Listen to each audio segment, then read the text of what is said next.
Lahat ng tao ay may kanya-kanyang kwento. Makikita mo ito sa kanilang mga mata. Madalas, totoo.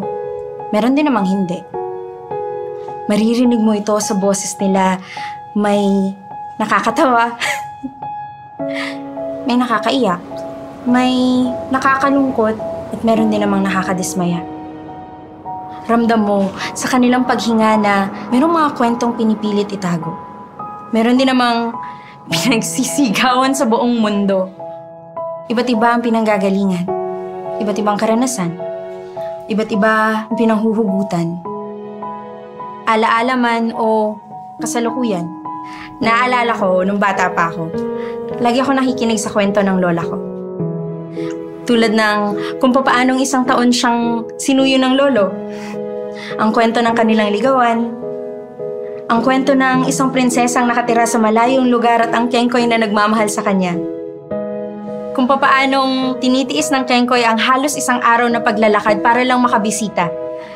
Dala-dala ang bit-bit niyang bagong lutong suman at ang hinog na mangga. At kung paanong nagtatapang-tapangan siya kapag uuwi sa gabi dahil punong-puno na ng aswang ang kanyang dadaanan. Naalala ko kung paanong nagniningning ang mga mata ni Lola tuwing nagkukwento siya. Sabay, mamumula ang pisngi na parang isang dalaga.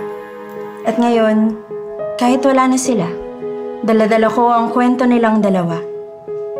Nagbibigay ng pag-asa sa puso kong minsan namamanhid na. Nakakamangha kung papaanong dinadala tayo ng mga kwento sa mga panahong tila nalimot na. Pero merong mga kwentong nais limutin. Mga kwentong pilit binabaon sa kahapon. Tulad ng panahong pinagbuhatan kanya ng kamay. Paulit-ulit mong sinasabi sa sarili mo na hindi naman talaga siya ganyan.